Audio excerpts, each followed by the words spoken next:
हमारा पहला अधिवेशन है बम्बई का, ये 1885 का अधिवेशन है। इसकी अध्यक्षता की थी व्योमेश चंद्र बनर्जी, व्योमेश चंद्र बनर्जी। फिर दूसरा अधिवेशन है कलकत्ता का, इसकी अध्यक्षता की थी दादा भाई नौरोजी।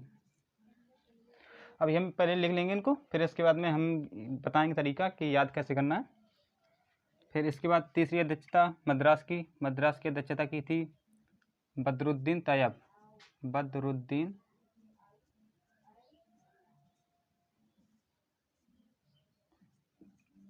तैयब,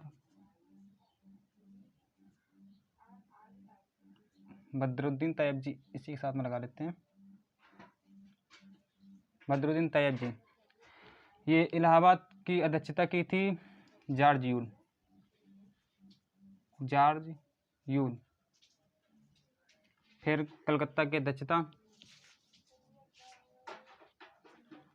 ऐसे करते हैं इनके साथ साथ इनकी ये फैक्ट भी लिखते चलते हैं। विशेषता, ये दादा भाई नौरोजी पहले भारतीय थे, पहले भारतीय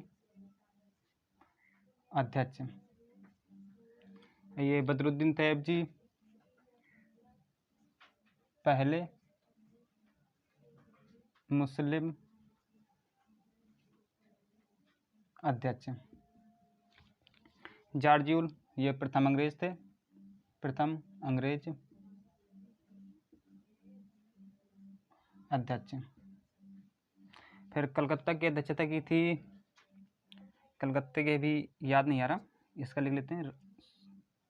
सूरत की अध्यक्षता की थी रास बिहारी घोष, सूरत की अध्यक्षता रास बिहारी घोष ने की थी। और कलकत्ता की थी रहीमतुल्ला सयानी, रहीमतुल्ला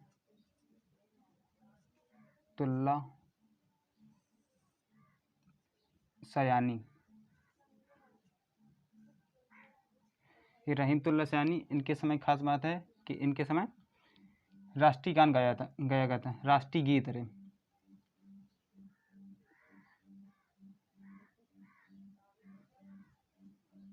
पहली बार राष्ट्रीय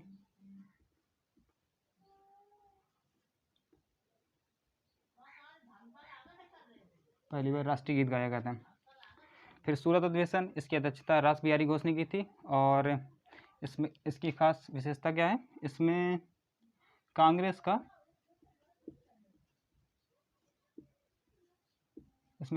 विभाजन हो गया था। इसमें कांग्रेस का विभाजन, ये कांग्रेस दो टुकड़ों में बट गया था, एक नरम दल और दूसरा गरम दल।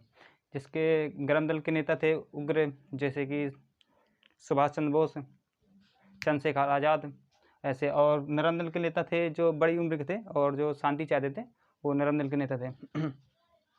और कलकत्ता अधिवेशन, इसके बाद कलकत्ता अधिवेशन की अध्यक्षता विश्व नारायण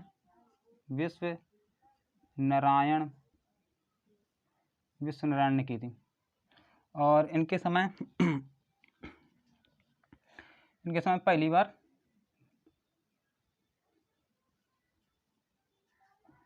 पहली बार जनगण मन गाया था,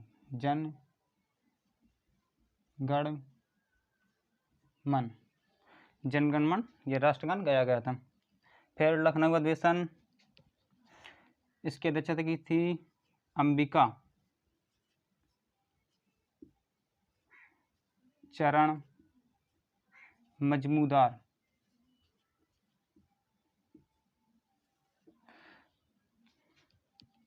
दोस्तों अभी बोलना है तो हम इसके बाद में कुछ ट्रिक भी बताएंगे याद करने के लिए, जिससे आपको बहुत आसान हो जाएगा याद करने के लिए। तो अंबिका चरण मजमूदार, इसमें क्या हुआ था, इसमें मुस्लिम लीग का समझौता,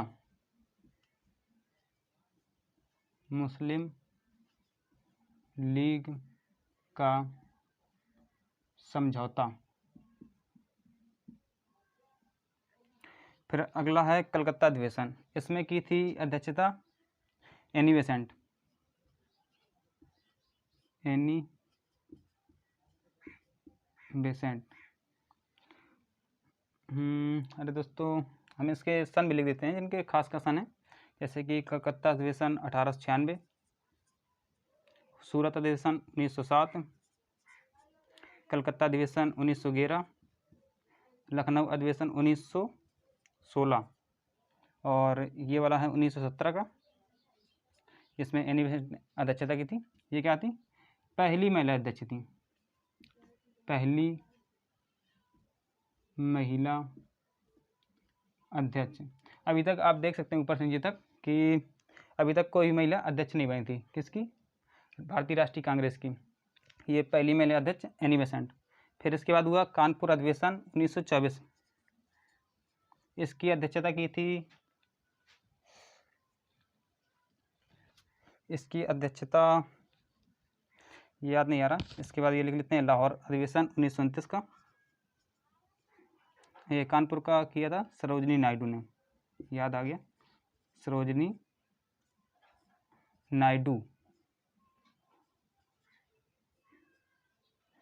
सरोजनी नायडू। ये प्रथम भारतीय महिला थी, प्रथम भारतीय महिला अध्यक्ष। आप ये चीज़ ध्यान से देखेंगे कि 1917 में कलकत्ता अधिवेशन की अध्यक्षता एनी बेसेंट ने की थी, ये प्रथम महिला अध्यक्ष थी। और ये 1924 में कानपुर अधिवेशन सरोजनी नायडू ने की थी, और ये प्रथम भारतीय महिला अध्यक्ष थी, ये आप याद रखेंगे विशेषकर। और ये लाहौर अधिवेशन 1929 का है, 1929, इसकी अध्यक्षता की थी पंडित जवाहरलाल नेहरू, पंडित जवाहर लाल नेहरू। और इसमें प्रथम बार, पहली बार पूर्ण स्वराज्य की मांग की गई थी, पूर्ण स्वराज्य, पूर्ण स्वराज की मांग। और ये फैजपुर अधिवेशन ये इसलिए लिखा है क्योंकि ये पहला अधिवेशन था जो गांव में हुआ था।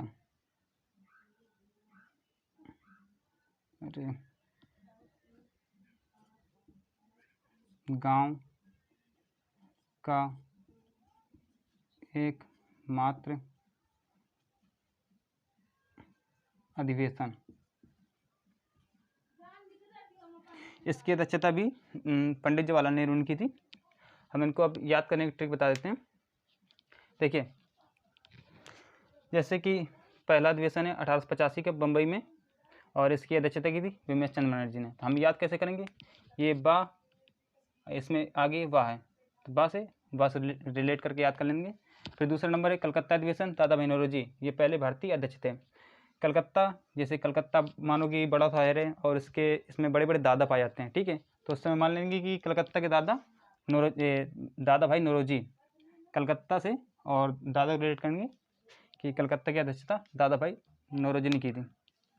फिर तीसरा है मद्रास, इसकी अध्यक्षता की थी बदरुद्दीन तैयब जी ने, जो कि पहले मुस्लिम अध्यक्ष थे। और इसके बाद है इलाहाबाद, इलाहाबाद की अध्यक्षता की थी जॉर्ज यूल ने, जो कि पहले अंग्रेज अध्यक्ष थे।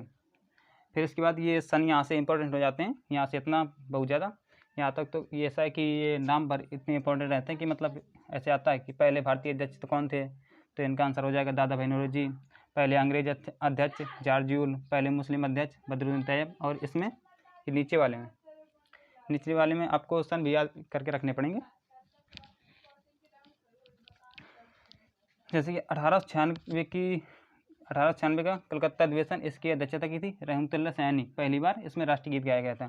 तो इसमें हम याद रखेंगे सयानी शब्द, ये सयानी, जो व्यक्ति सयान होता है उसके सामने कोई गीत प्रस्तुत किया जाता है, तो हम ऐसे इसको याद रख सकते हैं। और इसके बाद है 1907 का सूरत अधिवेशन, इसकी अध्यक्षता की थी रास बिहारी घोष। और इसमें क्या हुआ था? कांग्रेस का विभाजन हो गया था। हम इसको याद करेंगे कि सूरत रास नहीं आई तो क्या हो गया, विभाजन हो गया, मतलब टकराव हो गया। तो 1907 का अधिवेशन रास बिहारी घोष ने की अध्यक्षता, और इसमें क्या हुआ था, कांग्रेस का विभाजन। 1911 का अधिवेशन कलकत्ता में, विश्व नारायण, और इसमें पहली बार जनगण मन गाया गया था। तो इसको याद करेंगे।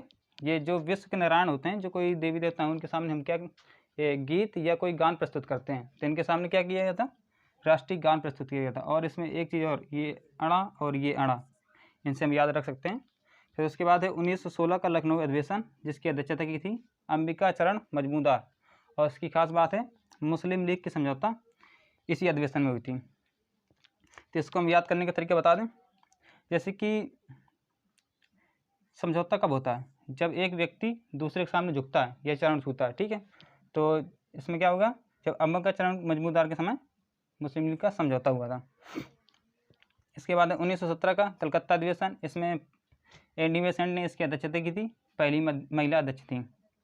और फिर उसके बाद में 1924 का कानपुर अधिवेशन सरोजिनी नायडू ने की थी, और ये पहली भारतीय महिला अध्यक्ष थी। उसके बाद का 1929 का अधिवेशन, ये लाहौर का अधिवेशन है, इसकी अध्यक्षता पंडित जवाहरलाल नेहरू ने की थी, और इसमें पूर्ण स्वराज की मांग इसी अधिवेशन में की गई थी। और इसके बाद हम कुछ और पढ़ेंगे, इनको मिटा लेते हैं।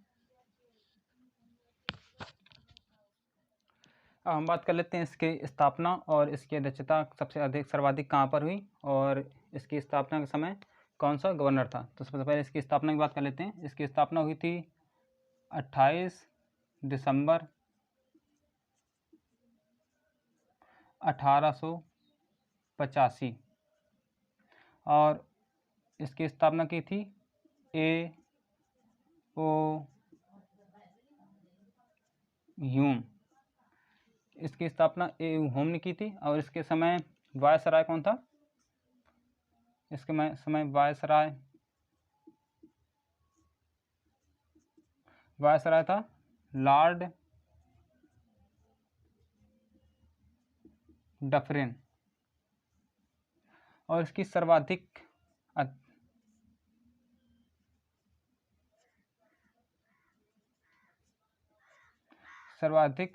अध्यक्षता, सर्वाधिक बैठकें इसकी कहाँ पर हुई हैं, ये कलकत्ता शहर में, जो कि टोटल 10 बार। तो इसके याद करेंगे, भारतीय राष्ट्रीय कांग्रेस की स्थापना 28 दिसंबर 1885 में, इसकी स्थापना A.O. ह्यूम ने की थी, और इसके समय के गवर्नर हैं लॉर्ड डफरिन, और इसकी सर्वाधिक बैठकें कलकत्ता में ही हैं। अगर आपको हमारा वीडियो पसंद आए तो प्लीज़ लाइक करें और हमें कमेंट करके ज़रूर बताएं।